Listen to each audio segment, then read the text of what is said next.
Oke, selamat siang teman-teman. Yang Bu, Hmm, yang su- Bu, ya, suara saya jelas kedengaran kan ya? iya kedengeran Bu. Oke, baik. Hmm, Hari ini kita akan melanjut materi kita.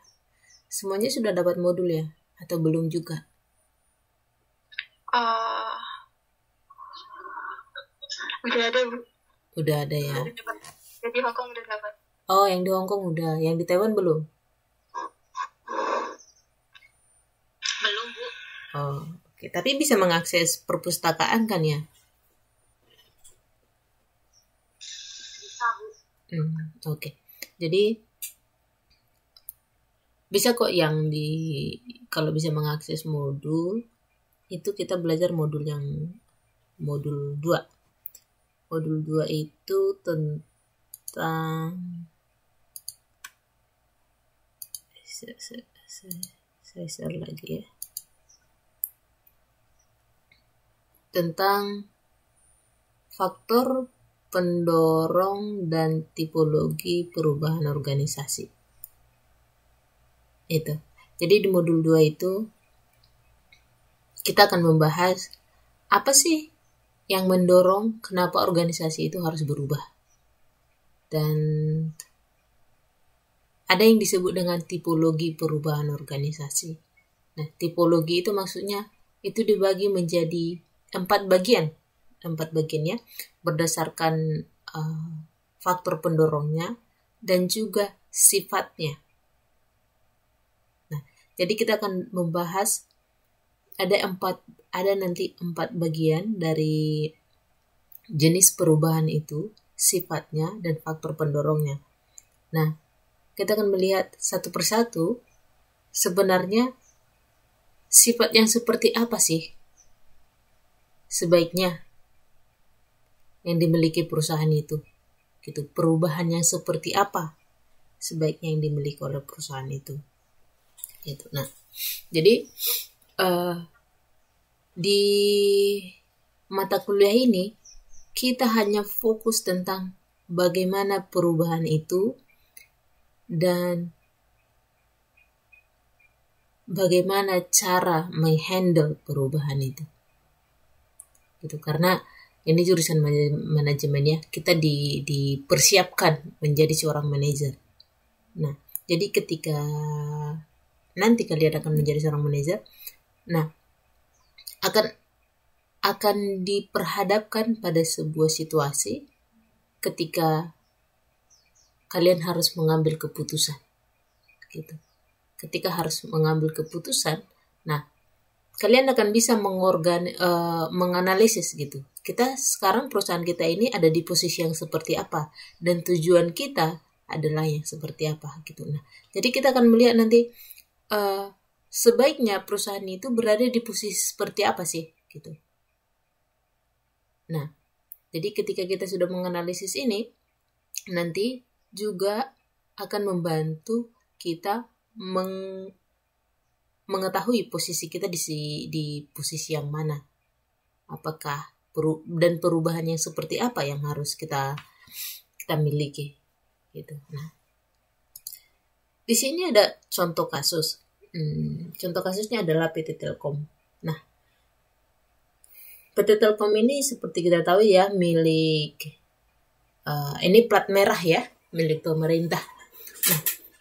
Nah jadi dulunya PT Telkom itu ya alat perusahaan yang mengakomodasi alat komunikasi. Nah, di zaman dulu itu ada yang disebut dengan warung telepon ya. Nah, jadi PT Telkom itu mencari laba dengan menyediakan yang disebut dengan warung telepon. Nah, tapi setelah itu mereka melakukan investasi besar-besaran untuk mensuplai adanya telepon genggam, adanya telepon rumah gitu. Adanya telepon rumah. Nah, ketika mereka sudah menginvestasi untuk telepon rumah itu, nah, tidak lama kemudian telepon genggam datang. handphone datang, masyarakat sudah hampir meninggalkan telepon rumah. Orang sudah lebih memilih untuk berkomunikasi lewat telepon genggam, bukan lagi telepon rumah. Nah, lalu bagaimana cara manajernya PT Telkom itu untuk mengembalikan kerugian yang sudah habis dalam investasi telepon rumah itu? Bagaimana caranya? Gitu. Di situ harus ada keputusan untuk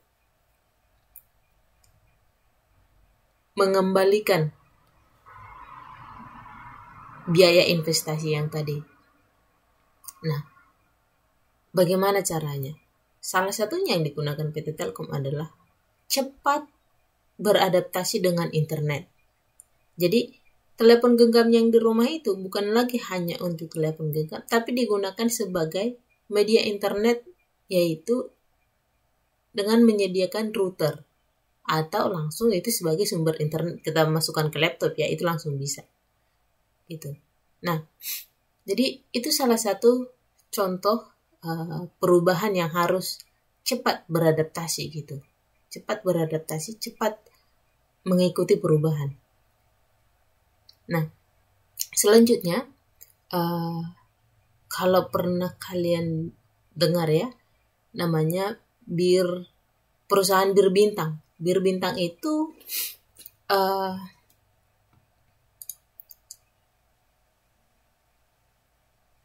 perusahaan yang dimiliki oleh Abrizal Bakri ya. Nah, yang udah hampir kolaps. Jadi dia menawari seorang manajer untuk menjadi CEO di perusahaan tersebut. Nah, ketika manajer ini mengambil alih bagian manajemen dari perusahaan berbintang itu, apa yang terjadi? Dia banyak melakukan perubahan di bidang struktur dan pemasaran. Nah, makanya sampai sekarang kita lihat bahwa bir bintang itu masih eksis. Ya, meskipun ya bisnis tersebut dianggap kurang tapi di Indonesia itu masih eksis. Gitu. Nah, jadi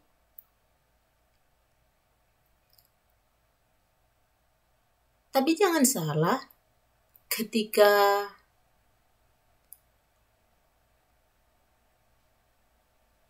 manajer berusaha untuk melakukan perubahan, terkadang yang terjadi adalah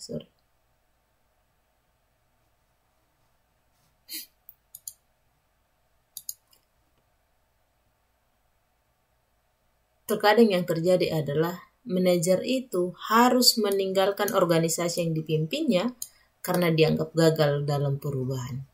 Gitu. Jadi menjadi seorang manajer itu tanggung jawabnya besar.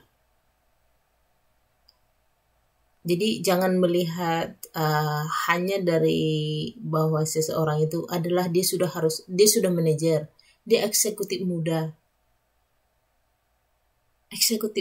dan gajinya besar, punya fasilitas ini itu.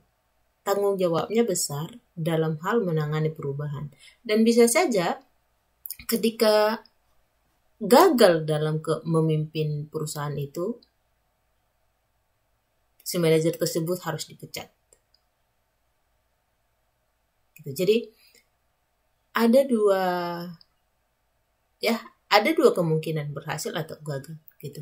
Nah, jadi ini ada penelitian si Gosal dan Bartlett tahun 2000. Ini penelitiannya. Dia mengatakan setiap perusahaan yang melakukan transformasi ada 50% keberhasilannya, 50% kegagalannya. Artinya, kalau ada 10 perusahaan yang melakukan perubahan, 5 diantaranya itu gagal dan 5 berhasil. Gitu. Jadi, probabilitas kegagalan itu tinggi 50% ya. Tapi apakah itu artinya seorang manajer itu takut untuk melakukan perubahan? Tidak juga, karena tanpa melakukan perubahan, perusahaan itu akan mati. Seperti pengantar yang kemarin ya. Change or die. Berubah atau meninggal. Berubah atau mati. Gitu. Jadi, meskipun penelitian ini menemukan bahwa probability kegagalan itu tinggi atau probability kesuksesan itu hanya 50%, tapi tanpa perubahan pun perusahaan itu akan mati. Jadi, dengan probabilitas 50-50, yang lebih baik melakukan perubahan. Gitu.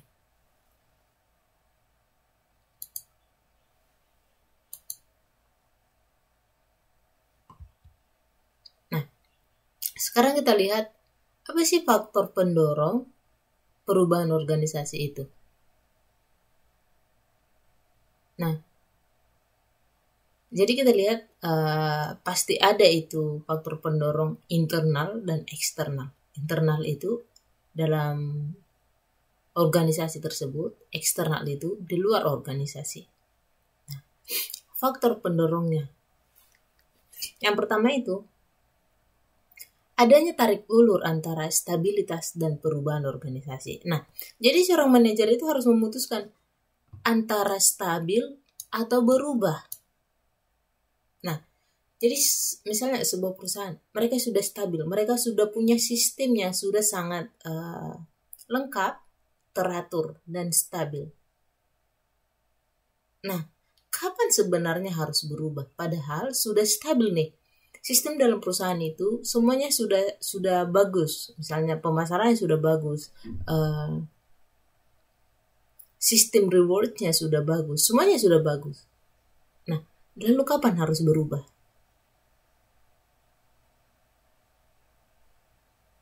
Nah, maka disebut dengan manajer itu mempunyai tindakan paradoks. Paradoks itu artinya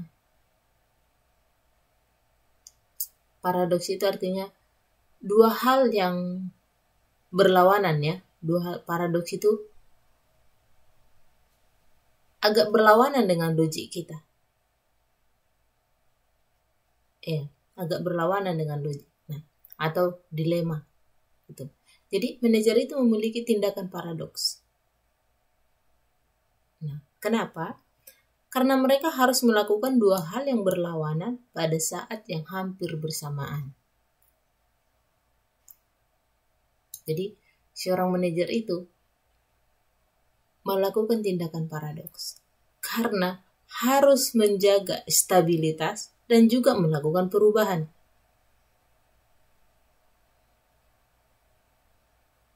Ya. Nah, jadi seorang manajer itu inilah tugasnya. Yang pertama, menstabilkan kondisi organisasi yang tidak stabil dan pada saat bersamaan membuat organisasi lebih dinamis ketika semuanya serba kaku atau rigid. Nah, jadi seorang manajer itu ketika organisasi itu tidak stabil, dia harus membuat keputusan agar organisasi itu stabil. Nah, tapi ketika organisasi itu juga kaku, dia harus membuat agar suasana itu menjadi cair, lebih dinamis. Gitu. Jadi, tindakan seorang manajer itu terlihat sangat paradoks.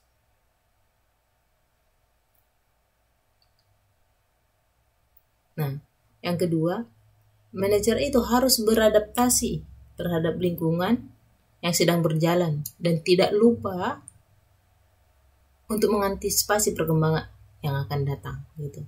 Jadi manajer harus bisa beradaptasi dengan keadaan sekarang, tapi harus juga siap kalau adanya perkembangan di masa depan gitu. Jangan ketika zaman sudah berubah baru pontang-panting berusaha untuk meng-catch up, berusaha untuk mengejar perubahan itu sudah terlambat gitu. Jadi ketika masa sekarang sudah ada sistemnya, organisasinya sudah stabil, seorang manajer harus bersiap dengan perkembangan yang akan datang atau menginisiasi perkembangan itu. Oke. Kemudian manajer memperbaiki kondisi yang berjalan, menemukan hal-hal baru yang dimiliki organisasi. Nah, jadi dalam sebuah organisasi itu ada yang disebut namanya dengan R&D, Research and Development gitu. Di sana itu perusahaan itu berusaha mengembangkan perusahaan itu dengan cara melakukan penelitian, melakukan pengembangan gitu. Nah, itulah kenapa banyak perusahaan mempunyai dana investasi atau dana R&D. Nah, jadi mereka akan membiayai orang-orang untuk meneliti, bukan hanya meneliti dalam produk misalnya, tapi meneliti dalam bagaimana sih sebenarnya kita mengatur perusahaan ini gitu. Makanya kalau kita yang S1 ya, ada namanya, kalau di Indonesia ada namanya skripsi. Tapi kalau yang kita ya ada namanya karya ilmiah gitu. Itu melatih kita untuk melakukan penelitian agar perusahaan itu berkembang gitu. Jadi sebenarnya terkadang kita memikirkan sebuah penelitian karya ilmiah yang sangat sophisticated ya, yang sangat wah gitu. Padahal nggak bisa digunakan oleh perusahaan. Nah, perusahaan hanya menginginkan gitu variabel yang sedikit, tapi bisa mereka aplikasikan dalam perusahaannya gitu. Misalnya, apa sih faktor, bagaimana sih pengaruh keterlambatan gaji terhadap efektivitas bekerja karyawan gitu. Terus misalnya mereka sedang melakukan sebuah kebijakan yang baru misalnya fingerprint di sebuah perusahaan. Apakah fingerprint ini sebenarnya efektif gitu? Ketika kita melihat efektif itu apa, nah efektif itu lalu kita akan menyusun variabelnya itu apa gitu. Efektif itu apakah kita ukur dari, nah kita susun variabelnya. Misalnya efektif itu kita lihat dari karyawan itu apakah bekerja dia selama sesuai peraturan, misalnya dari jam 8 sampai jam 5, atau ada yang bekerja sampai jam 5 tapi udah gak produktif lagi gitu. Apakah fingerprint ini memaksa karyawan untuk datang lebih awal tapi tidak produktif gitu. Jadi ini yang penelitian kecil-kecil yang sebenarnya bisa diaplikasikan oleh perusahaan gitu. Daripada misalnya kita melakukan penelitian yang sangat besar. Misalnya apakah ada hubungan antara inflasi terhadap inflasi terhadap nilai saham BRI misalnya. Itu terlalu jauh dan nggak bisa diaplikasikan oleh perusahaan gitu. Perusahaan sebenarnya hanya bisa melihat, hanya bisa mengaplikasikan hal-hal yang sedang ada di dalam perusahaannya. Makanya seseorang yang diharapkan menjadi seorang manajer setidaknya bisa memahami sebuah riset atau karya ilmiah yang akan mengembangkan sebuah perusahaan gitu. Jadi menemukan hal-hal baru dalam organisasinya itu, termasuk itu dalam hal riset gitu. Nah, jadi biasanya itu ketika kita melakukan sebuah keputusan atau mengaplikasikan sebuah kebijakan, itu berdasarkan riset dulu. Jadi seorang manajer itu berdasarkan riset dulu. Penelitian mengatakan seperti apa sih dampak dari kebijakan ini gitu. Itu kalau sudah ada penelitian sebelumnya atau sudah ada orang yang melakukan penelitian itu. Nah, bagaimana kalau tidak ada? Nah, berarti seorang manajer harus mengaplikasikan kebijakan ini dulu, baru diteliti gitu. Makanya di bidang riset dan R&D yang tadi itu datang untuk meneliti gimana sih kebijakan ini berjalan dan baik atau enggak gitu. Makanya dalam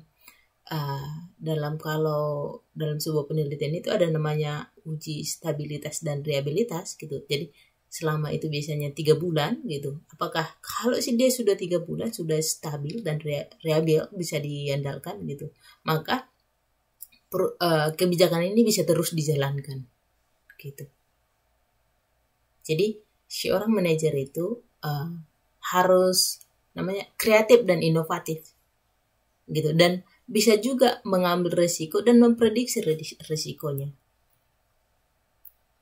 gitu. Oke. Nah, selanjutnya manajer menjadi pemimpin dalam pembaharuan tanpa harus merusak tradisi atau kebiasaan yang ada. Nah, agak sulit ya, misalnya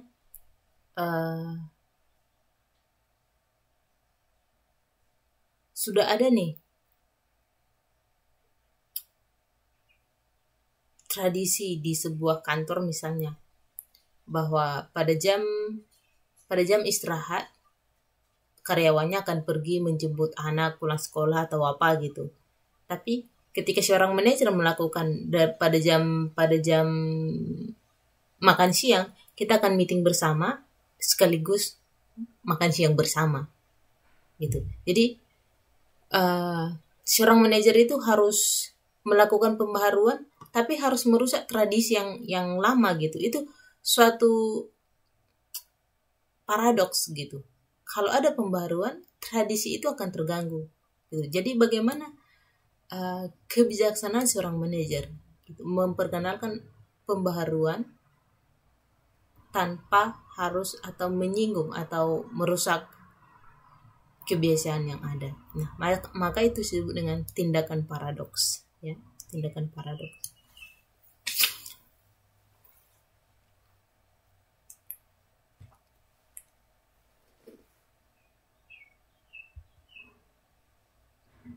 Nah, ada disebut dengan metafora organisasi.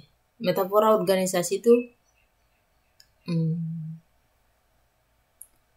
disebut dengan perumpamaan. Jadi kalau dulu masih ingat ya belajar bahasa Indonesia disebut dengan majas metafora, gitu ya, majas metafora, majas perumpamaan. Majas metafora itu majas perumpamaan yang seolah-olah sesuatu itu benda hidup gitu. Misalnya alismu cantik seperti semut beriring, itu disebut dengan majas metafora gitu. Jadi nah, kalau majas metafora seperti itu berarti alismu cantik seperti semut beriring, berarti alis itu diumpamakan seperti semut, yaitu makhluk hidup. Nah, itu majas metafora ya.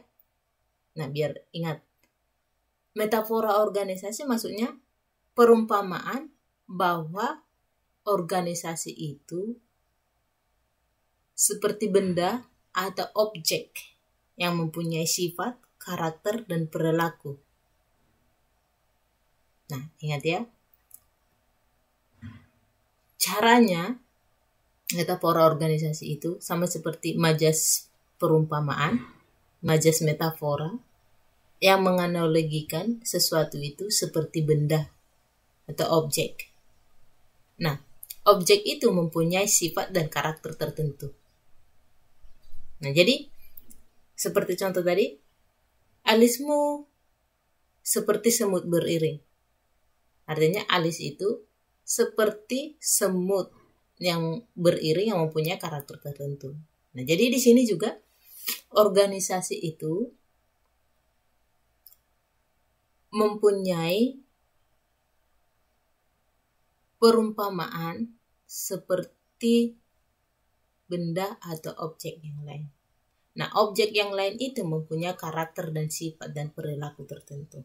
Nah, kita akan melihat satu persatu bahwa organisasi itu diumpamakan menjadi 8. 8 ya. Diumpamakan menjadi 8.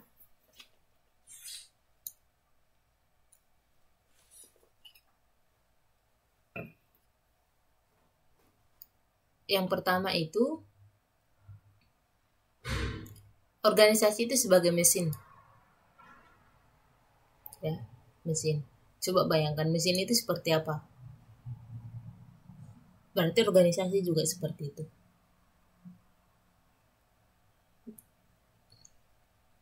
Tapi di lain sisi, organisasi juga dipandang sebagai makhluk hidup, organisme hidup.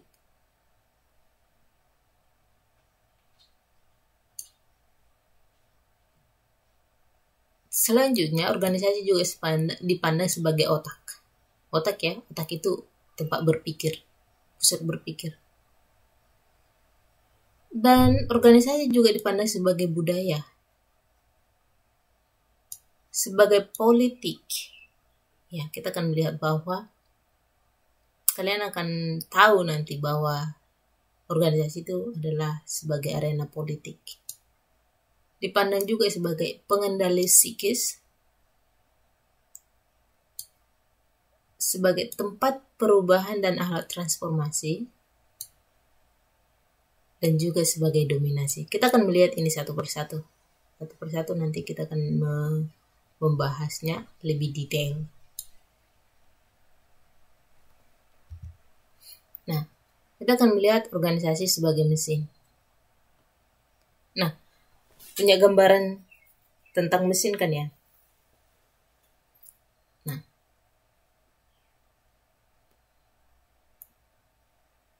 cara kerjanya mempunyai ciri-ciri sebagai berikut. Yang pertama, kegiatannya bersifat mekanis, teratur, dan ajek. Ajek itu apa ya?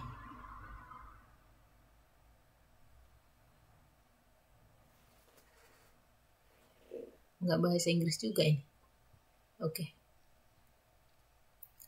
Yang kedua, masing-masing bagian bekerja secara terpisah atau fragmented. Jadi kita bayangkan mesin ya. Dia cara kerjanya bersifat mekanis, teratur, dan juga terpisah.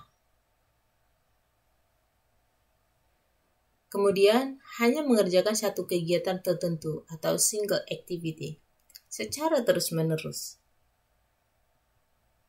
3. Karena masing-masing bagian bekerja secara terpisah, maka untuk menghasilkan output perlu adanya koordinasi dan kerjasama antar bagian, networking. Dan terakhir, kegiatannya bersifat hierarkis, berawal dari satu ujung dan berakhir pada ujung yang lain. Gitu. Jadi, kita bisa membayangkan sebuah mesin yang bekerja misalnya. Dia akan melakukan pekerjaan yang sama secara terus-menerus. Organisasi juga dipandang seperti itu. Nah, tapi nggak bisa organisasi itu hanya dipandang sebagai mesin. Harus juga dipandang sebagai yang lain. Kalau kita memandang karyawan kita hanya sebagai mesin, kita nggak akan men-treat mereka dengan baik. Kita akan men-treat mereka dengan tanpa perasaan. Gitu. Makanya organisasi itu dipandang juga dengan cara pandang yang lain. Nah, maka dipandang sebagai organisme hidup. Nah, organisme hidup itu sifat dan ciri-cirinya seperti apa?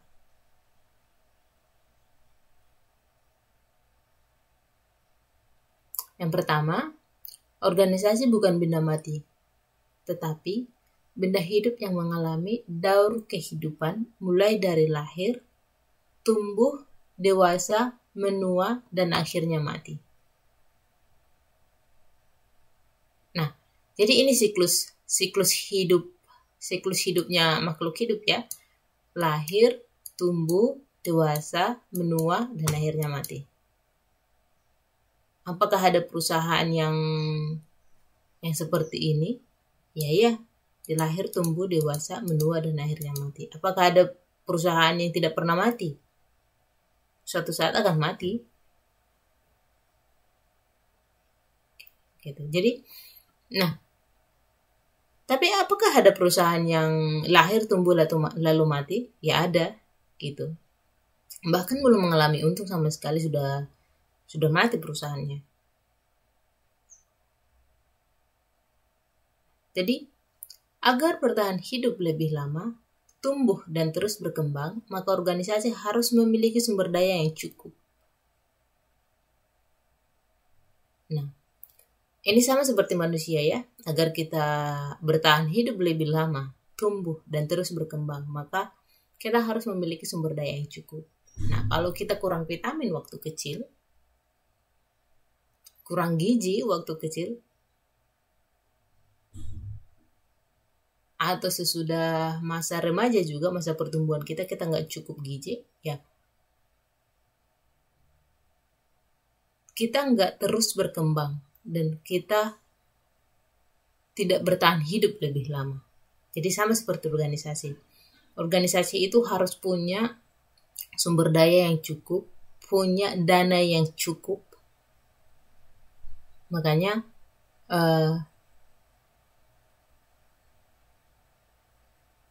kita misalnya nih, kita orang-orang Indonesia, mengapa kita lebih pendek dari misalnya orang Jepang atau orang-orang Eropa gitu? Karena waktu kecil gizi kita nggak cukup, stunting gitu. Jadi sama seperti organisasi, dalam awal-awal sebuah organisasi itu fondasinya harus kuat, research-nya harus kuat, pengembangannya harus kuat gitu. Nah, yang ketiga, organisasi juga harus bisa beradaptasi dengan lingkungan. Sama juga kita manusia ya, kita membutuhkan lingkungan. Karena manusia itu makhluk sosial. Manusia itu butuh sosial, butuh kehidupan sosial, butuh lingkungan, butuh beradaptasi dengan lingkungan. Nah, jadi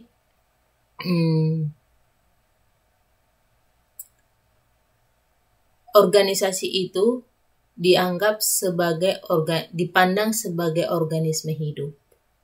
Bagaimana memperlakukan organisme hidup? Bagaimana memperlakukan makhluk hidup agar tahan lebih lama, bertahan hidup lebih lama, yaitu harus diperlakukan dengan baik, harus diatur, harus memiliki sumber daya.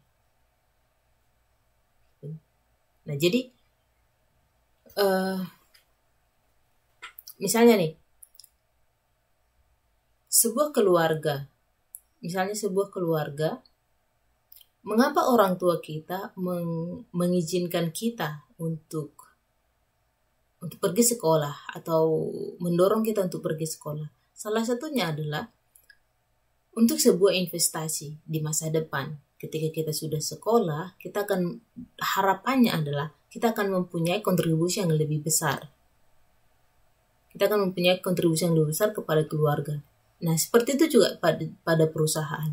Nanti jika kalian seorang manajer, ada seseorang yang minta untuk sekolah, misalnya karyawan minta untuk sekolah, itu diizinkan karena itu adalah sebuah investasi.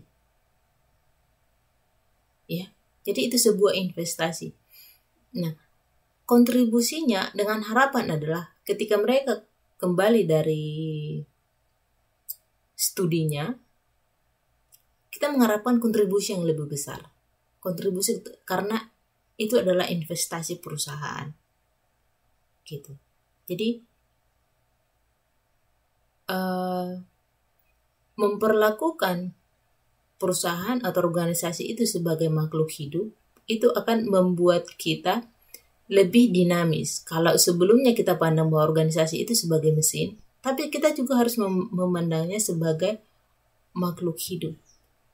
Makhluk hidup yang perlu lingkungan, yang perlu sumber daya, yang perlu investasi. Ya. Sekarang kita lihat faktor lainnya. Nah, kita juga memandang bahwa organisasi itu adalah pusat berpikir atau otak.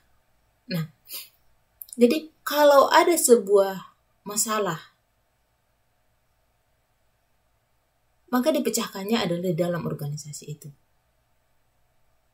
Nah, jadi organisasi itu adalah otak manusia yang mampu mengolah informasi, mampu melakukan proses pembelajaran, dan mampu membuat keputusan.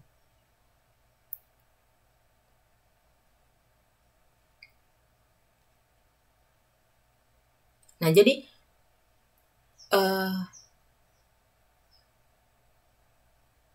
kalau perusahaan misalnya, perusahaan itu mencari solusi dalam masyarakat, gitu. Kalau kita ingat ya, Gojek yang dulu, bagaimana dulu CEO Gojek, dia datang ketika membangun perusahaan Gojek itu, mereka nggak datang untuk mencari keuntungan, tapi pada awalnya mereka datang ke Indonesia. Mereka datang ke Indonesia dengan maksud bagaimana sih membantu mencari solusi atas kemacetan yang ada di Jakarta dengan mahalnya transportasi dengan mahalnya taksi di Jakarta gitu. Nah, salah satunya mereka tawarkan adalah transportasi yang murah melalui transportasi online. Nah, makanya ada Gojek, lalu beralih ke Gokar, lalu beralih ke GoFood. Nah, mereka datang untuk membawa solusi bagi masyarakat. Mereka datang membawa solusi. Nah, motivasi yang pertamanya adalah bukanlah laba atau keuntungan, tetapi menawarkan solusi. Nah, jadi seperti itu layaknya sebuah organisasi, bahwa organisasi itu adalah pusat berpikir, pusat pengambilan keputusan, pusat mendapatkan solusi. Gitu. Jadi, kalau kalian nanti seorang manajer, nah, jika ada orang, bakalan banyak itu masalah dari bagian HRD lah, masalah dari bagian pemasaran, masalah dari bagian teknisi, masalah dari bagian produksi gitu. Nah, jadi datangnya itu pada si orang manajer. Jadi jangan berpikir bahwa seorang manajer itu hanyalah ngatur-ngatur, enggak. Nah, seorang manajer itu adalah mengakomodasi adanya keputusan dan solusi. Nah, jadi seorang manajer itu tempatnya mengakomodasi adanya keputusan dan solusi. Disitulah tempat berpikir untuk mencari solusi. Disitulah proses pembelajaran, membuat keputusan, membuat solusi. Gitu ya. Nah, dengan demikian, fokus perhatian utama pada metafora ini adalah metafora kalau organisasi itu dipandang sebagai otak. Bagaimana sebuah organisasi mampu mengakses, menggunakan, dan memproses informasi agar organisasi tersebut mampu melakukan pembelajaran, memberi penilaian, dan mengambil keputusan.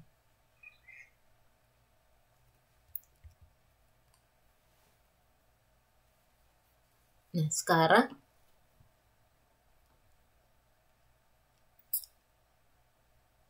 ada yang disebut sebagai budaya. Budaya itu, tahu ya, budaya itu tradisi atau kebiasaan.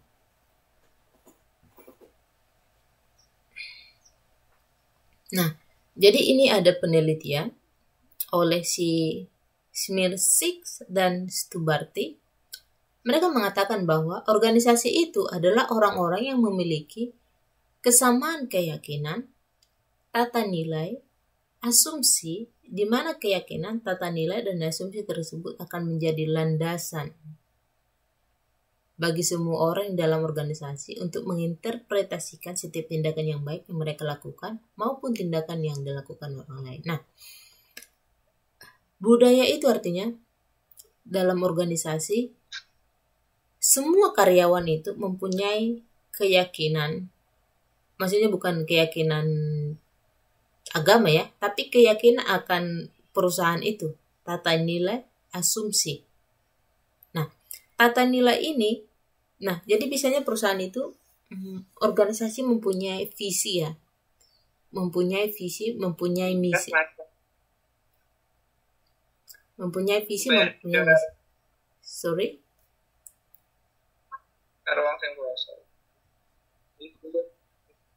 Oke.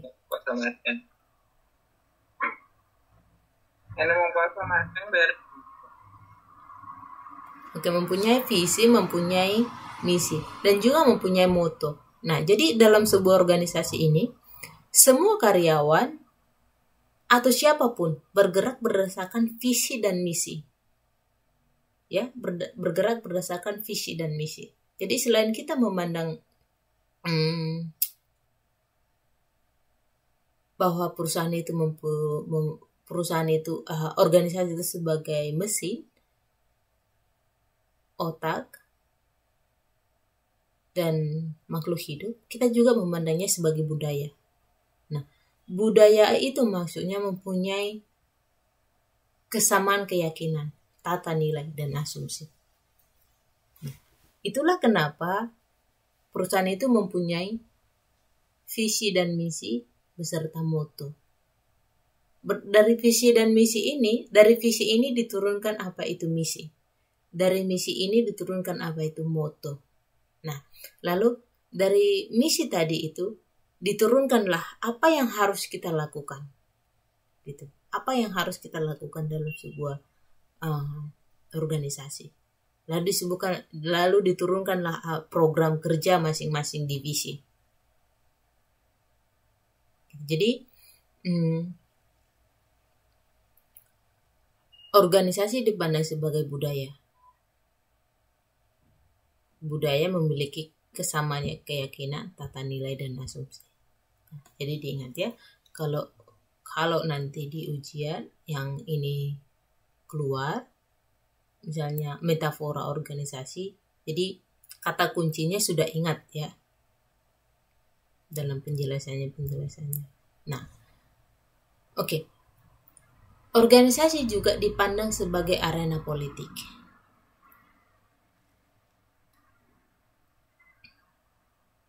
Nah, Lee dan Lawrence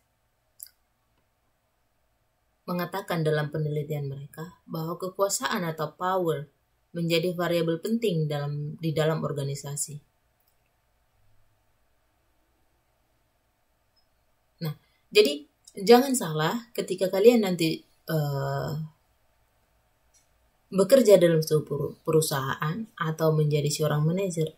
Jangan salah bahwa organisasi itu juga, perusahaan itu juga adalah tempat memainkan politik.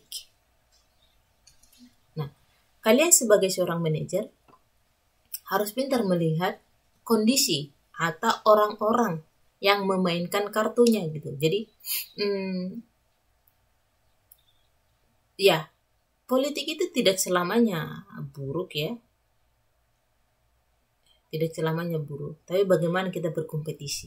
Berkompetisi di dalam sebuah organisasi, tapi kompetisinya untuk mengarah yang lebih baik gitu. Jadi jangan salah bahwa organisasi juga adalah arena politik.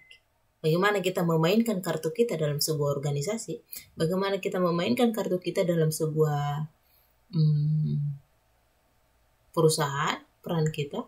Karena di dalam sebuah organisasi pasti ada kelompok-kelompok tertentu.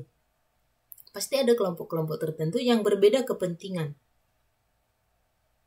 Nah, misalnya nih, kalian sebagai orang baru dan ditempatkan sebagai manajer.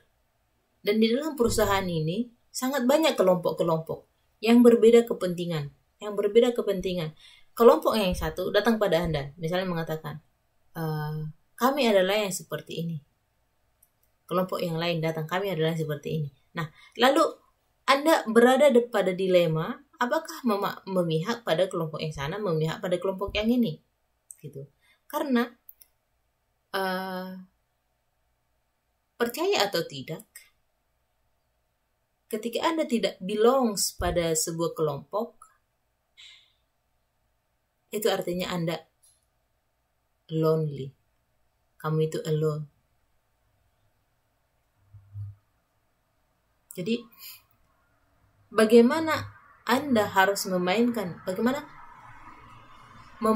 kartu di antara banyak pihak di sini. Karena sebagai seorang manajer harus bisa mengatur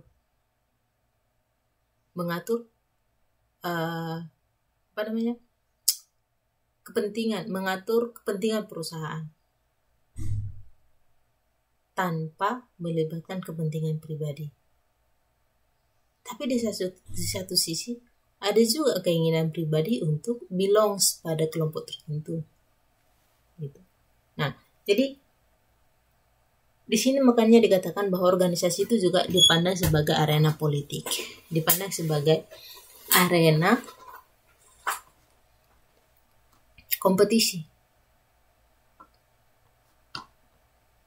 Nah, berkompetisi dan bekerja sama antar individu dalam organisasi atau berkoalisi dengan berbagai pihak dalam memperebutkan sumber daya yang sangat terbatas menjadi hal yang biasa terjadi.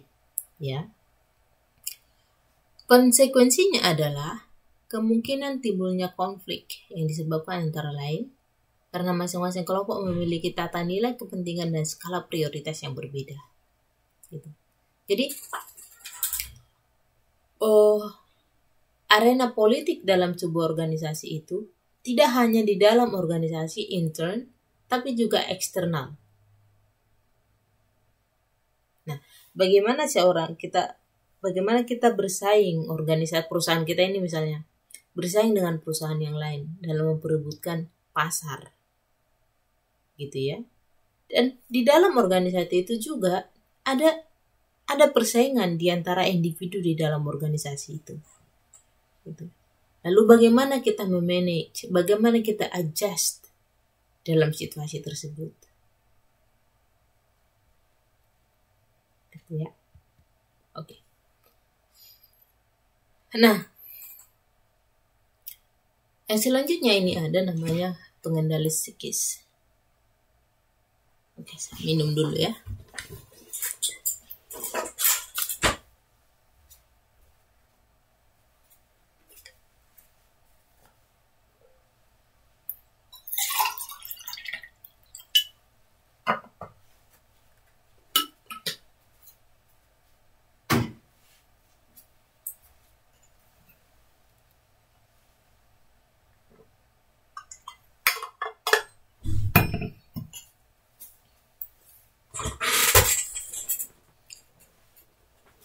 Oke. Nah, di sini ada namanya pengendali psikis. Ini yang dimaksud adalah di dalam sebuah organisasi itu seperti masuk penjara. Ketika Anda masuk dalam sebuah organisasi,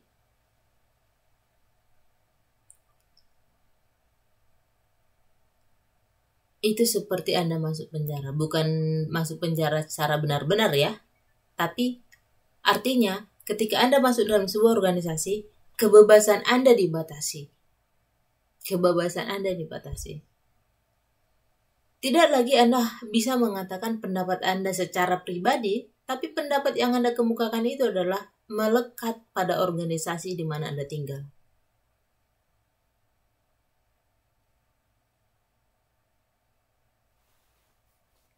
Nah, jadi misalnya jika kalian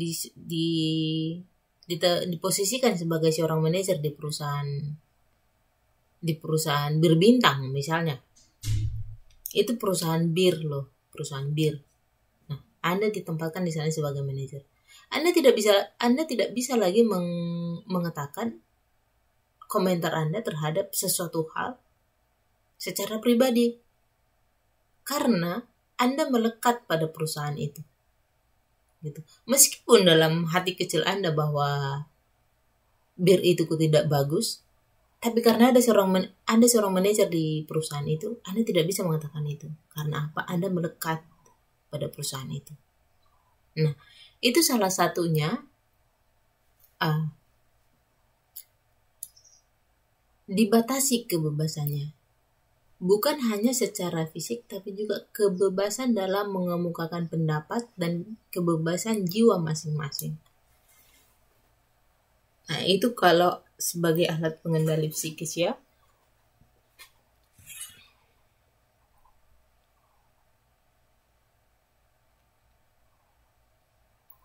Nah, jadi dibatasi kebebasan ini karena dalam melaksanakan tugas-tugas organisasi, baik tugas yang menuntut kemampuan fisik maupun emosi, seseorang dituntut untuk menyesuaikan diri dengan peraturan-peraturan dan cara-cara yang telah ditetapkan organisasi. Gitu. Jadi, kalau Anda sudah bergabung pada sebuah organisasi, ruang gerak Anda dibatasi, kebebasan berpendapat juga dibatasi. Nah, misalnya sudah bekerja nih dalam sebuah perusahaan. Ya, peraturan perusahaan yang masuk jam 8, pulang jam 5. Anda nggak bisa bebas. Datang ke kantor jam 9, pulang jam 3. Nggak bisa lagi. Gitu. Nah, makanya dikatakan organisasi sebagai alat pengendali psikis.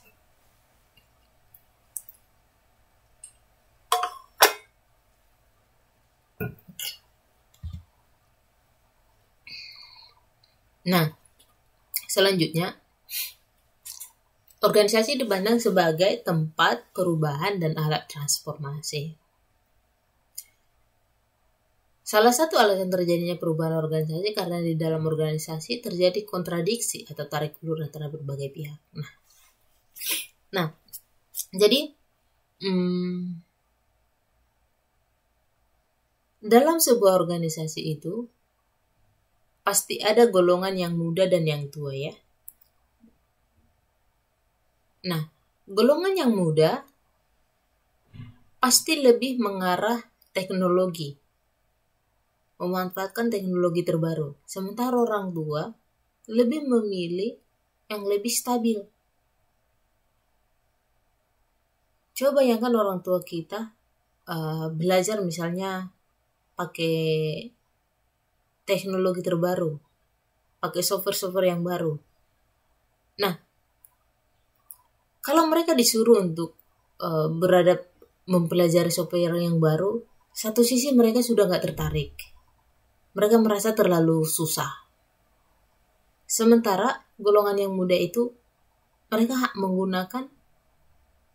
ingin menggunakan teknologi terbaru yang lebih efektif dan efisien gitu. Nah, sebagai seorang manajer, Anda berada di tengah-tengah. Tarik ulur antara golongan muda yang menginginkan teknologi terbaru dan golongan tua yang menginginkan yang statis atau kondisi yang sudah fix. Gitu. Nah, sebagai seorang manajer harus mampu membawa organisasi itu untuk membawa perubahan tanpa merusak tradisi yang ada. Gitu. Jadi seperti tadi bahwa seorang manajer itu tindakannya itu paradoks, ya. Tindakannya itu paradoks. Jadi kalau nanti kalian menjadi seorang manajer, jangan pulang ke rumah dengan membawa beban mengatakan bahwa wah pusinglah yang ini bilang ini, yang ini bilang itu, semuanya gitu. Ya memang itu jadi tugas seorang manajer. Oke. Nah, sekarang ada disebut dengan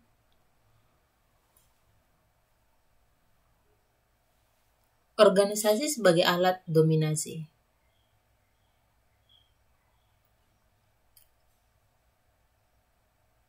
Nah, cara pandang ini merupakan kombinasi antara metafora organisasi sebagai mesin dan juga arena politik.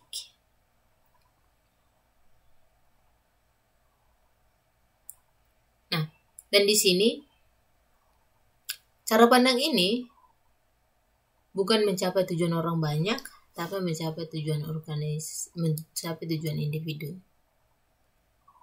dengan cara mengorbankan kepentingan kelompok lain.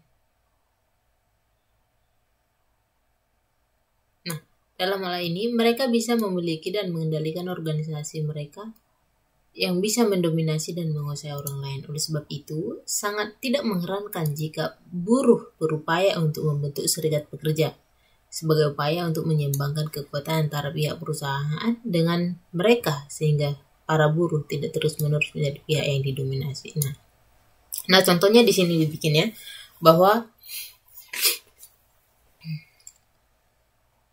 organisasi serikat buruh. Nah, organisasi serikat buruh ini diciptakan untuk menambah kekuatannya, menambah dominasi, agar mereka lebih kuat dalam menyerukan opini mereka, gitu. Karena biasanya perusahaan itu sudah mempunyai organisasi tersendiri ya. Nah, jadi ada organisasi serikat buruh atau serikat pekerja untuk menyeimbangkan kekuatan antara pihak perusahaan dan serikat pekerja. Nah, ketika para pekerja itu sudah bersatu,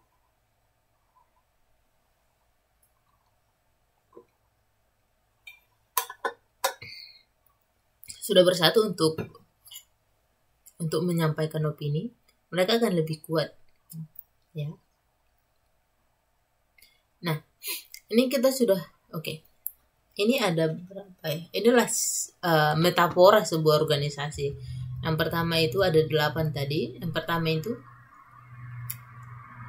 saya ulang ya sekilas, bahwa organisasi itu dipandang sebagai mesin.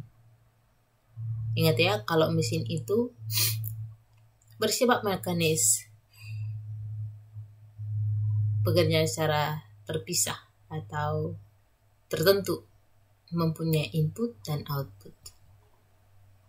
Nah, organisasi juga dipandang sebagai organisme hidup. Ya, organisme hidup itu sifat-sifatnya seperti apa bisa kita lihat masing-masingnya. Bahwa organisme hidup itu mempunyai siklus hidup. Nah, jadi ketika sebuah organisasi nanti yang kalian pimpin itu mati ya, itu wajar karena organisasi itu dipandang sebagai makhluk hidup. Makhluk hidup itu disebut makhluk hidup karena suatu saat akan mati. Organisasi juga dipandang sebagai pusat berpikir, di mana di sanalah semua proses pembelajaran, pengambilan keputusan, dan solusi. Terus sebagai budaya mempunyai keyakinan, tata nilai, dan asumsi yang sama. Sebagai arena politik, mempunyai kompetisi dan koalisi, mempunyai kelompok-kelompok tertentu.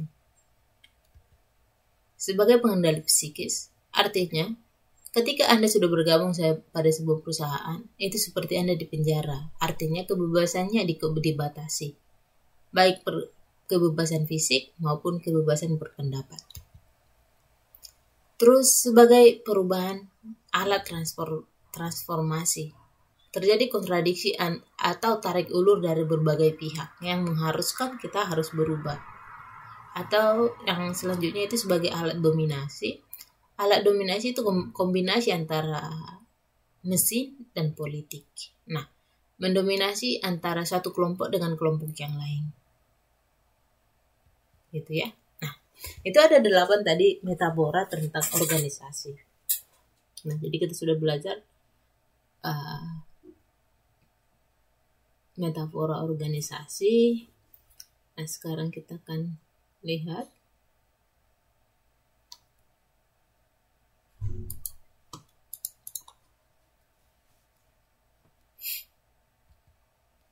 mengapa organisasi berubah.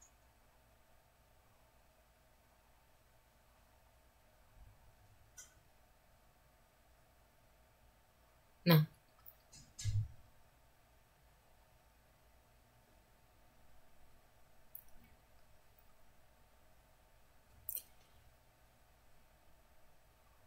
organisasi berubah karena di dalamnya sebenarnya di dalam organisasi itu ada tarik-menarik antar pihak, ya, ada tarik-menarik antar berbagai pihak.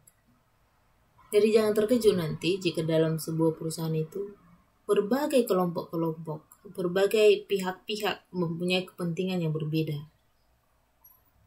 Jadi sebagai orang baru misalnya nanti di dalam sebuah organisasi, pintar-pintarlah menempatkan diri, ya, pintar-pintar menempatkan diri.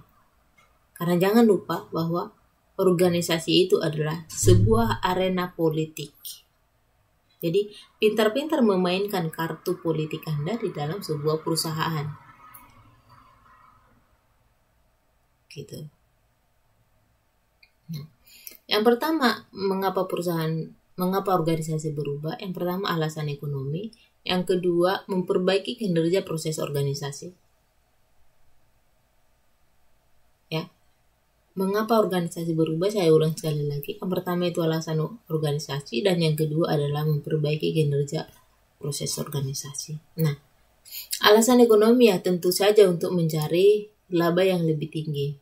Ini, laba yang lebih tinggi dengan berharap bahwa misalnya nih dengan adanya proses pemasaran yang berbeda, yang dulu itu iklannya manual menempelnya di lampu merah, Nah, sekarang kita bisa melihat bahwa adanya proses transformasi bukan lagi di televisi juga, bukan lagi di televisi iklan, tapi sudah ada di internet. Nah, pengiklanan di internet, di YouTube gitu. Adanya perubahan cara marketing. Itu alasan ekonomi. Nah, alasan kedua adalah memperbaiki kinerja organisasi. Memperbaiki kinerja organisasi ini disebut dengan teori O. Ya. Teori O itu artinya pembelajaran organisasi. Ini ditemukan oleh Lam tahun 2000, teori O. Nah, tapi ada beberapa syarat ketika perubahan dalam internal organisasi itu berjalan baik. 2 syarat yang harus dipenuhi. Yang pertama, organisasi memiliki kapasitas dan kapabilitas untuk mencapai tujuan organisasi. Yang kedua, orang-orang yang bekerja di dalam organisasi mau mengupayakan dan terus belajar dalam rangka memperbaiki proses aktivitas sehingga organisasi bisa bekerja secara efisien. Nah, apa yang dimaksud dengan memiliki kapasitas dan kapabilitas? Sanggup dan mampu, itu artinya. Organisasi sanggup dan mampu untuk mencapai tujuan organisasi. Nah, makanya dalam mengatur visi misi, nah, kalau nanti kalian mempunyai, misalnya nih, tertarik membuat sebuah perusahaan. Yang pertama sekali yang harus Anda lakukan adalah membuat visi dan misi. Nah, visi dan misi ini jangan terlalu muluk-muluk gitu. Tapi tidak juga terlalu standar. Nah, tujuannya apa? Itu membuat kalian itu semakin keep on the track. Gitu. Tetap berada pada jalur yang tepat. Tetap berada pada jalur itu artinya. Keep on the track. Nah, jadi ketika keadaan mungkin tidak stabil atau seperti apa, kita bisa melihat visi. Visi kita itu sebenarnya apa? Tujuan kita sebenarnya apa? Misi kita apa? Nah, ketika sudah diatur misi, maka diturunkan menjadi program kerja. Nah, jadi perusahaan yang baik itu mempunyai visi dan misi.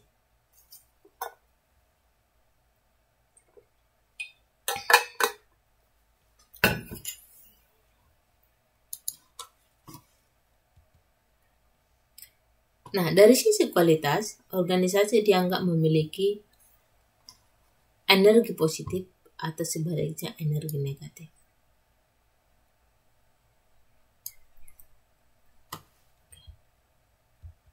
Nah, dari sisi kualitas tadi, nah jadi tadi kita berbicara tentang ini ya, kapasitas dan kapabilitas. Dari sisi kualitas, organisasi memiliki energi positif atau negatif. Dari sisi intensitasnya, energi organisasi bisa menjadi energi intensitas tinggi dan rendah. Nah, sekarang kita menggabungkan dua dimensi ini, kualitas dan intensitas. Menggabungkan dua dimensi ini, kualitas dan intensitas, maka kita akan mendapatkan sebuah tipologi. Tipologi ya, karena topik kita ini tadi tentang tipologi perubahan. Nah, kita akan mendapatkan tipologi dengan menggabungkan dua variabel ini, kualitas dan intensitas. Penggabungan dua variabel ini akan menghasilkan 4 kategori. Nah, karena kualitas tadi ada positif, ada negatif. Intensitas ada tinggi, ada rendah. Nah, kita kombinasikan kedua variabel ini. Lalu kita akan mendapatkan 4 kategori. 4 kategori itu disebut dengan adanya comfort zone, adanya resignation zone, dan adanya aggression zone dan passion zone. Nah, kita akan melihat itu di sini. Nah, jadi ini kombinasi antara intensitas yang tadi. Intensitas energi tadi itu ada tinggi, ada rendah. Kualitinya tadi itu ada negatif, ada positif. Nah, jadi inilah yang disebut dengan tipologi. Tipologi ya. Nah, jadi ingat, tipologi itu adalah kombinasi antara dua variabel. Kombinasi antara dua variabel.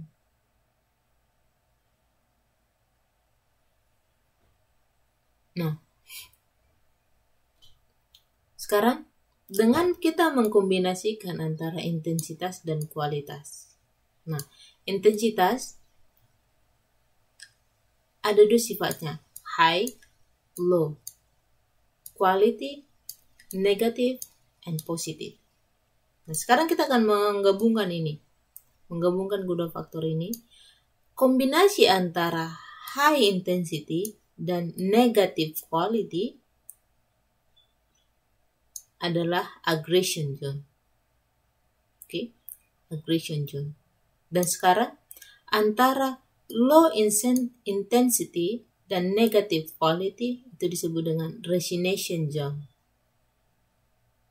Sekarang intensity high, quality positive, maka ada disebut dengan passion zone. Lalu ada disebut dengan positive quality, low intensity disebut dengan comfort zone. Oke.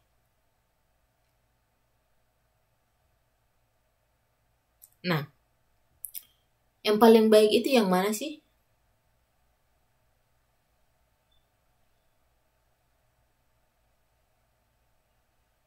ini kualitasnya kan ada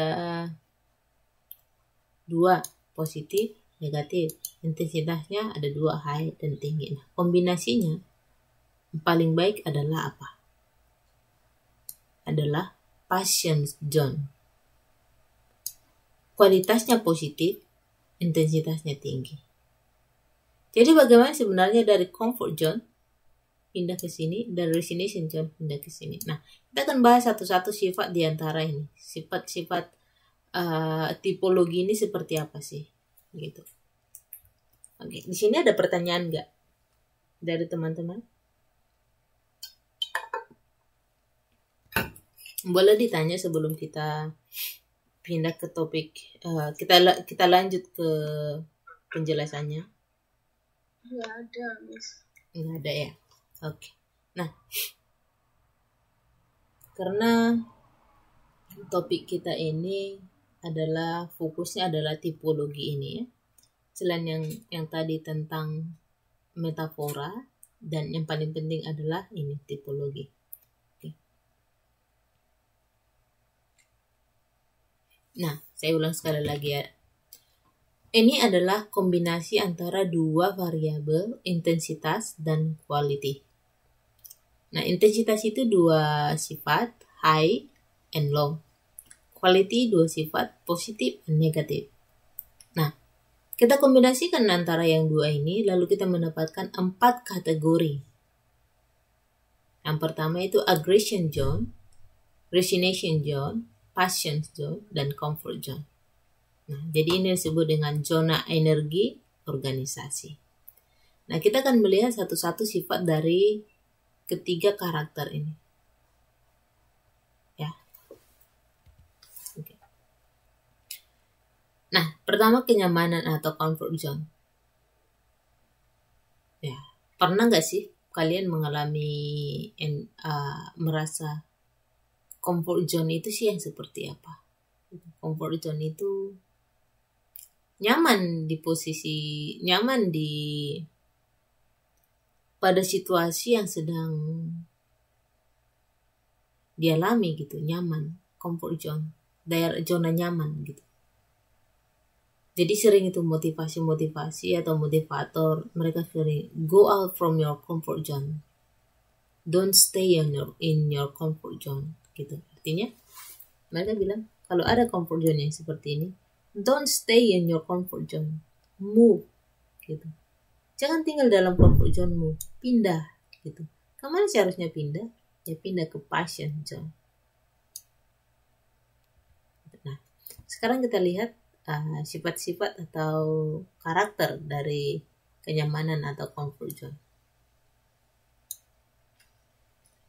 Jika memiliki energi positif tapi intensitasnya rendah. Ya.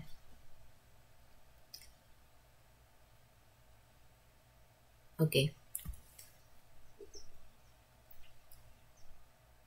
Nah, karakteristiknya adalah memiliki kekuatan untuk menggerakkan organisasi yang ditandai oleh emosi positif, suasana kerja yang tenang, karyawan yang sangat bangga dengan apa yang telah dicapai. Oke, ini masih positif ya. Para manajer, karyawan memiliki tingkat kepuasan yang tinggi. Tetapi, sayangnya ini dibarengi dengan daya juang yang rendah. Oke, daya juang yang rendah. Tidak sensitif terhadap sinyal-sinyal tanda bahaya. Akibatnya, terjadi perubahan lingkungan, organisasi enggan atau tidak siap untuk memberikan respon dengan baik. Oke. Ini ya. Organisasi dan orang-orangnya cenderung berhalusinasi dengan keberhasilan masa lalu. Perubahan lingkungan hanya dianggap bersifat sementara dan tidak memberi ancaman terhadap organisasi. Hasilnya organisasi yang masuk pada comfort zone cenderung terjebak pada keberhasilan masa lalu. Nah, jadi enak sih di comfort zone itu, gitu. Kita sebagai individu, saya sendiri gitu, comfort zone itu sangat enak gitu, tanpa memikirkan adanya tanpa adanya tantangan gitu, tanpa adanya challenge gitu. Saya sendiri nyaman gitu ketika semuanya baik-baik saja gitu, tanpa memikirkan harus mengerjakan ini dan itu. Tapi apakah sebenarnya comfort zone itu baik? Enggak. Gitu. Jadi kalian juga bisa terapkan dalam kehidupan sehari-hari gitu. Bisa mengevaluasi apakah aku berada pada comfort zone gitu.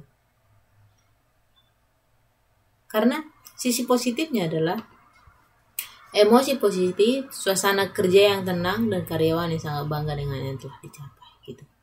Jadi ketika kita punya pencapaian tertentu, lalu di sana kita emosi kita positif, artinya masih senang, suasana kerja juga tenang gitu, tanpa ada challenge, nggak ada challenge, nggak ada tantangan gitu.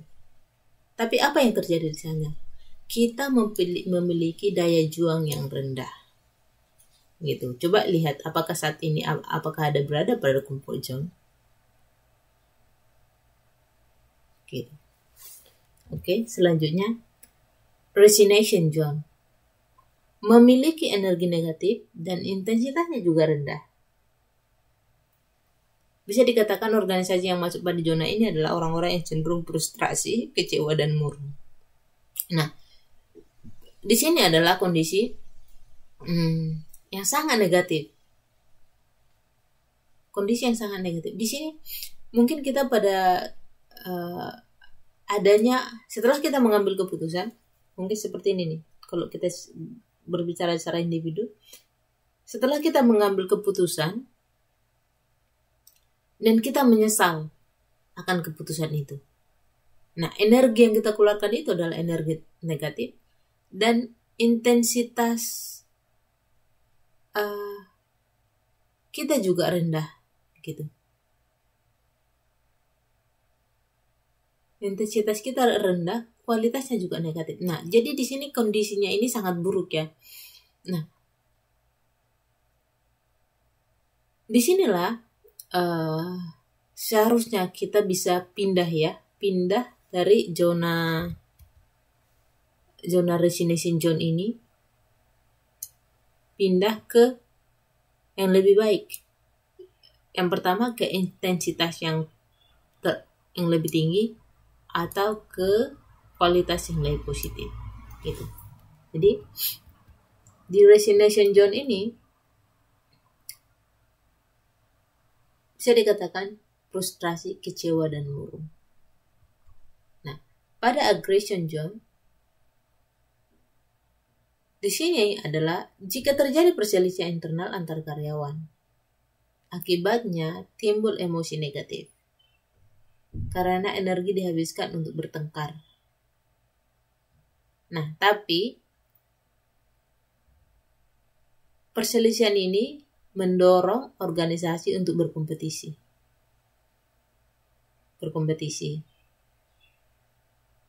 Manifestasinya muncul dalam bentuk tingginya aktivitas organisasi dan perhatian terhadap sinyal-sinyal tanda bahaya. Bisa dikatakan semua energi difokuskan untuk mencapai tujuan organisasi. Nah, aggression zone ini di latar belakangnya adanya perselisihan internal. Tapi perselisihan ini memacu pada kompetisi.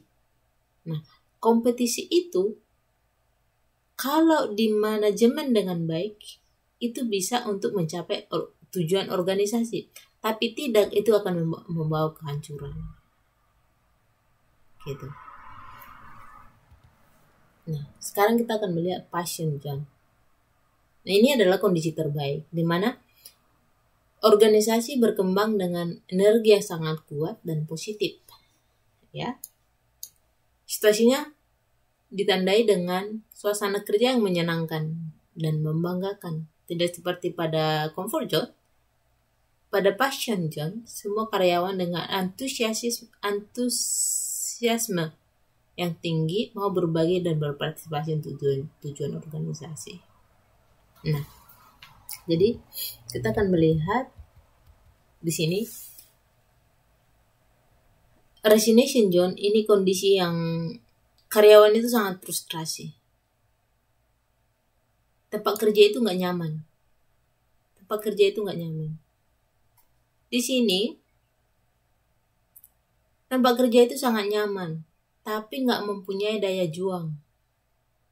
Ya, di comfort zone tempat kerja itu sangat nyaman, tapi nggak mempunyai daya juang, nggak ada challenge, nggak ada tantangan.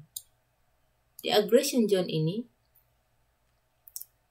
karyawan itu saling berkompetisi. Kalau bisa di manajemen dengan baik, kompetisi itu bisa diarahkan untuk mencapai tujuan organisasi. Kalau tidak, itu bisa membawa kehancuran. Nah, ada yang disebut dengan passion zone. Ini adalah kondisi terbaik. Karyawan itu bekerja dengan tenang, tapi memiliki passion, memiliki minat untuk bekerja sama. Ya. Nah, jadi sekarang kita lihat, nah, bagaimana sih sebenarnya kita harus move ya, berpindah dari resignation zone to passion zone, dari comfort zone to passion zone. Ini sebenarnya perpindahan yang baik gitu. Yang tanda biru ini.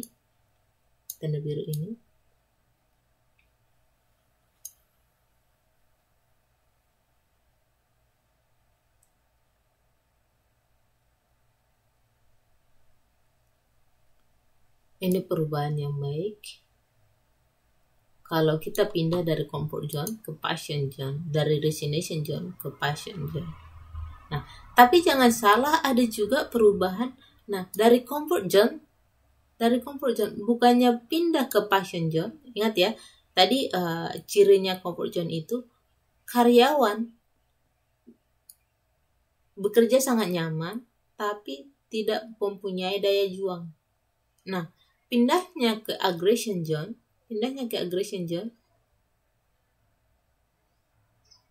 pindahnya itu jadinya adanya persaingan di antara karyawan, adanya persaingan atau kompetisi di antara karyawan, gitu.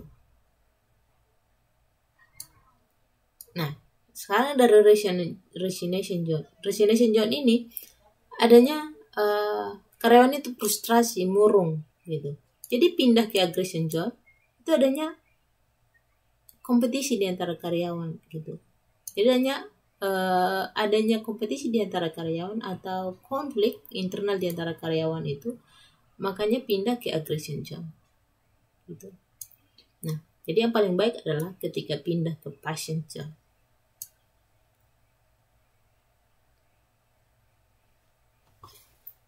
Ya.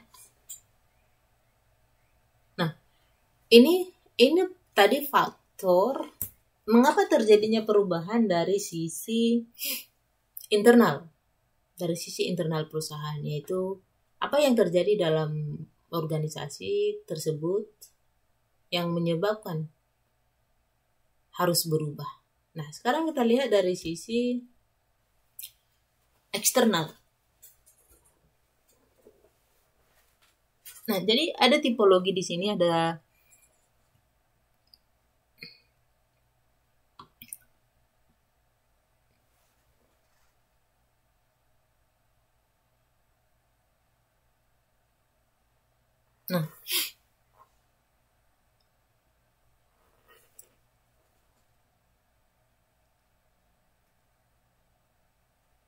kita akan lihat tipologi perubahan lingkungannya. Yang pertama, faktornya adalah ketersediaan sumber daya, dan yang kedua adalah pergeseran preferensi. Nah, preferensi ini artinya pilihan, pergeseran pilihan. Nah, jadi ketersediaan sumber daya itu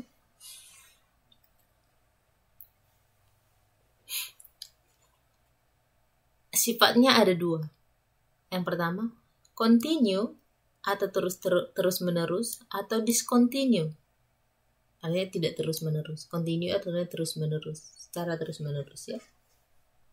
Atau bisa juga disebut dengan bisa diprediksi sebelumnya.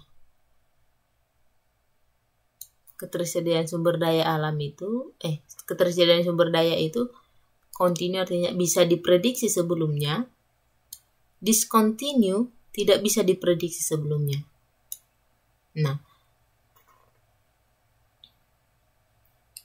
kemudian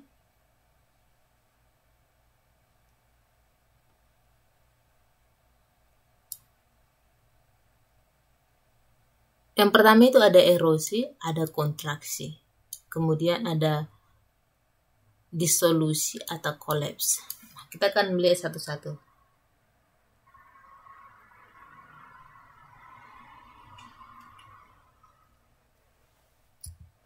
Nah, yang pertama itu adalah erosi.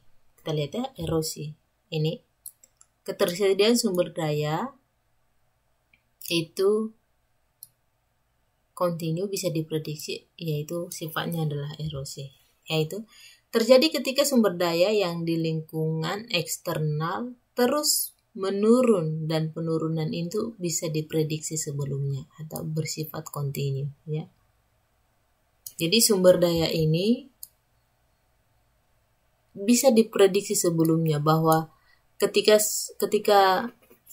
bahan baku misalnya sudah semakin langka, berarti bisa kita prediksikan bahwa suatu waktu bahan baku itu akan habis. Kemudian kontraksi terjadi manakala sumber daya yang dibutuhkan perusahaan tiba-tiba hilang dari pasar sehingga perusahaan seketika tidak bisa produksi. Nah, jadi kita lihat ya, kontraksi ini tadi discontinue. Discontinue itu tidak bisa diprediksi. Nah, jadi ketika sumber daya tiba-tiba hilang dari pasar atau bahan baku tiba-tiba hilang dari pasar gitu. Jadi misalnya ini sering terjadi ya ketika kita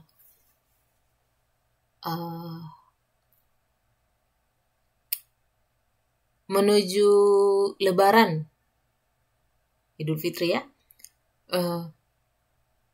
Banyak spekulan, namanya spekulan ya. Jadi spekulan ini orang yang menahan barang lalu melepaskannya ketika harga sudah tinggi. Itu. Nah, jadi ada spekulan yang jahat ya. Mereka dulu itu sering terjadi. Mereka menahan bawang putih. Karena sebagian besar kita impor bawang putih ya. Jadi mereka impor dan mereka tahan sampai hari Lebaran. Nah, pada hari Lebaran masyarakat kekurangan bawang putih. Nah, akhirnya harga bawang putih itu sangat tinggi. Nah, ketika harga bawang putih itu sangat tinggi, barulah mereka lepaskan ke pasar. Nah, itu salah satu contoh ketika bahan baku di pasar itu tiba-tiba hilang. Ini kontraksi terjadi ketika sumber daya yang dibutuhkan perusahaan tiba-tiba hilang dari pasar sehingga perusahaan seketika tidak bisa berproduksi. Nah, kenapa hal itu terjadi? Salah satunya seperti tadi itu, adanya spekulan yang menahan barang. Nah, situasi ketiga, disolusi terjadi manakala terjadi pergeseran permintaan. Akibatnya produk yang dihasilkan perusahaan tidak lagi terserap pasar. Industri karet alam Indonesia pernah mengalami hal ini ketika secara gradual karet alam diganti oleh karet sintetis. Nah, di sini kita lihat ya, pergeseran preferensi, pergeseran selera gitu. Jadi bukan masalah selera atau seperti selera makan di sini ya, tapi pergeseran kepentingan ya, pergeseran kepentingan. Jadi seperti contoh yang kita siapkan tadi, bahwa contohnya adalah PT Karet Indonesia yang pada saat itu nggak memiliki pasar karena karet itu digantikan menjadi karet sintesis. Jadi ini perusahaan tidak bisa menjual barang karena pasar mengalami pergeseran preferensi. Kemudian ini kolaps adalah penurunan yang sangat cepat dan dramatik yang tidak bisa diprediksi sebelumnya. IBM adalah contoh perusahaan yang menghadapi situasi ini ketika pengguna komputer tiba-tiba bergeser dari mainframe ke PC, ya, personal computer. Nah ini pergeseran preferensi yang tidak bisa diprediksi. Itu sama seperti dulunya itu perusahaan taksi konvensional yang dulu masyarakat itu masih menggunakan taksi konvensional di bandara gitu. Tapi ketika tiba-tiba ada taksi online, mereka kehilangan pasar gitu. Apa yang terjadi? Masyarakat itu mengalami pergeseran preferensi. Bukan cuma taksi, tapi juga angkutan umum gitu. Angkot di kota itu. Nah, apa yang terjadi di sini? Terjadi kegagalan pasar sebenarnya. Nah, ketika terjadi kegagalan pasar, maka pemerintah itu mau nggak mau harus campur tangan.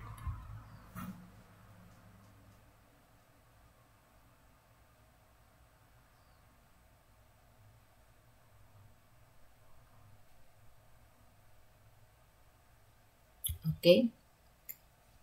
Ini. Nah, kalau kita lihat dari sisi tekanan dari lingkungan, organisasi harus berubah.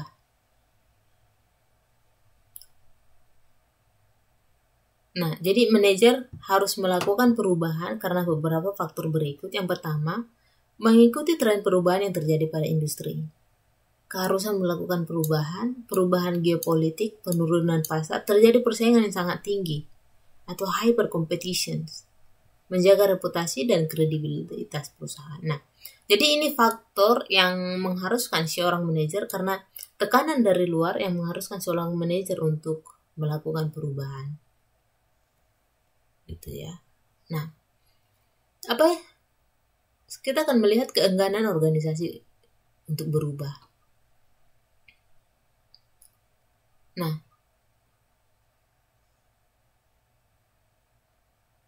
sebagian organisasi merespon perubahan dengan sedikit hati-hati ya. Ada yang agak lambat, ada yang tidak mau meresponnya karena beranggapan bahwa perubahan lingkungan eksternal bersifat sementara. Bahkan ada juga yang tidak menyadari jika terjadi perubahan lingkungan sehingga perusahaan ini sama sekali tidak memberi respon. Jadi apa sih yang menyebabkan sebuah organisasi tidak mau berubah? Gitu. Nah, ada yang menganggap bahwa lingkungan eksternal itu perubahannya bersifat sementara. Bahkan ada yang tidak menyadari. Gitu. Nah, ada tekanan dari dalam organisasi. Nah, jadi selain tekanan dari luar, ada juga tekanan dari dalam organisasi. Nah, yang pertama itu teori siklus organisasi atau organizational life cycle theory mengatakan bahwa organisasi selalu mengalami siklus hidup seperti bentuk lonceng, mulai dari kecil, tumbuh, besar, pada satu titik tertentu pertumbuhan akan mengalami kemandekan atau stop ya, bahkan akan terus menurun dan mati jika pihak manajemen tidak melakukan tindakan perubahan. Gitu. Jadi tekanan dari dalam organisasi seperti yang dikatakan oleh teori siklus hidup organisasi atau teori Adijes 1999 mengatakan bahwa organisasi itu memiliki siklus hidup. Jadi harus adanya perubahan.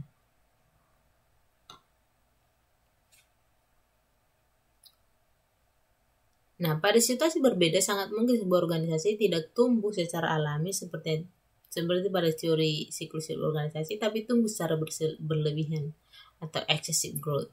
Masih ingat ya? Lion Air yang dimana-mana penumpangnya sangat banyak atau sampai manajemennya tidak tidak baik artinya sering delay. Gitu. Nah, integrasi dan kolaborasi yaitu melakukan merger atau mengambil alih perusahaan lain, membangun identitas baru, kehadiran pemimpin baru. Nah, jadi ini faktor tekanan dari dalam organisasi. Mengapa organisasi itu perlu membuat perubahan? Yang pertama, perubahan karena pertumbuhan organisasi itu, integrasi dan kolaborasi, pembangunan identitas baru, dan kehadiran pemimpin baru. Nah, itu materi kita pada hari ini. Kalau ada pertanyaan boleh ditanyakan ya.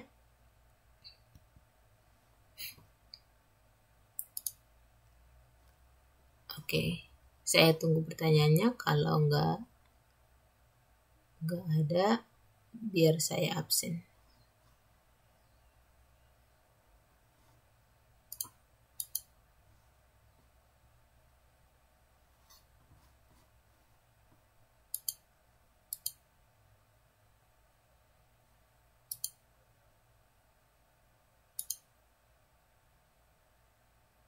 Oke, kita akan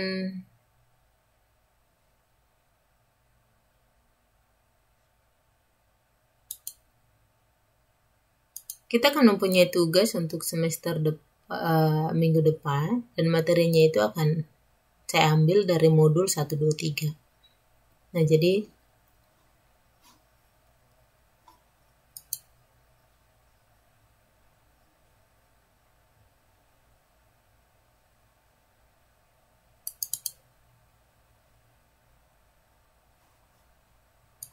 saya absen dulu ya.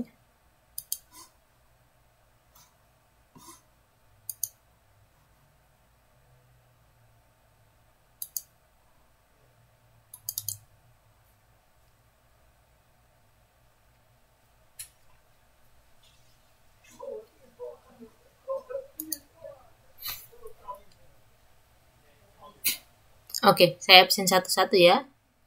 Tolong dijawab bagi yang hadir. Oke, IPA Latifah. Oke, IPA. Ada orang hadir, Bu. Hadir ya. Gunawan. Hadir, Bu. Hadir ya. Nana Maulina. Nana.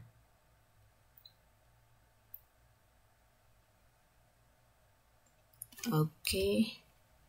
Titik Wulandari. Ada, Bu.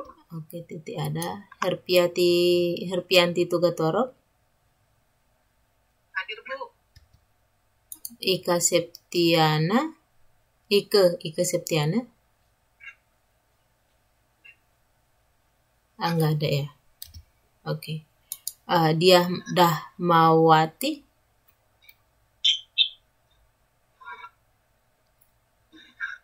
Dia ada. Oke. Apriani. Hadir. Apriani hadir ya. Eva Ardita. Eva. Oke. Nyai Sumiati. Hadir, Bu. Nyai hadir ya. Paijah Puspita Adriani. Paijah. Gak ada ya. Oke. Rati Dwi Savitri. Rati. Hadir, Bu. Rati ada ya. Siti Kumaidah. Siti. Hadir, Bu. Siti ada ya. Hadir.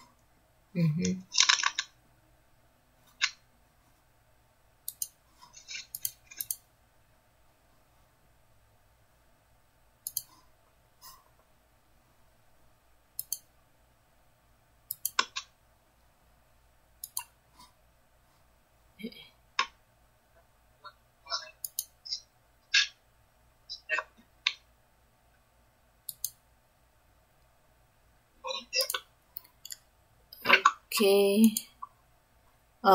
Nur Anisak. Hadir, Bu. Oke, Tusirah. Sorry. Tusirah.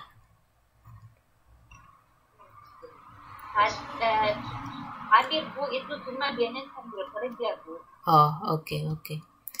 Zainul Ariyardani. Hadir, Bu. Oke, Zainul. Muhammad Nur Hadi. Hadir. Oke. Endar Aziat Moko. Hadir, Bu, sambil kerja dianya. Oke. Agus Susiyanti. Agus? Tadi ada nggak dia, Agus? Oke. Mika Ase. Ngurusin itu kerjaan. Oh, oke. Mika Aselia Asih. Hadir, Bu. Hadir ya. Susmiati, sorry. Hadir, Bu. Oke, Titin Isari. Hadir, Bu. Oke, hadir ya. Oke, baik. Sampai jumpa minggu depan ya. Selamat siang, selamat berakhir pekan, selamat beraktivitas. Iya, Bu. Makasih. Itu pajaknya ada, Bu, tapi nggak bisa bersuara itu tadi. Oh, Di inbox saya. oke. Pak Ija ada ya, oke.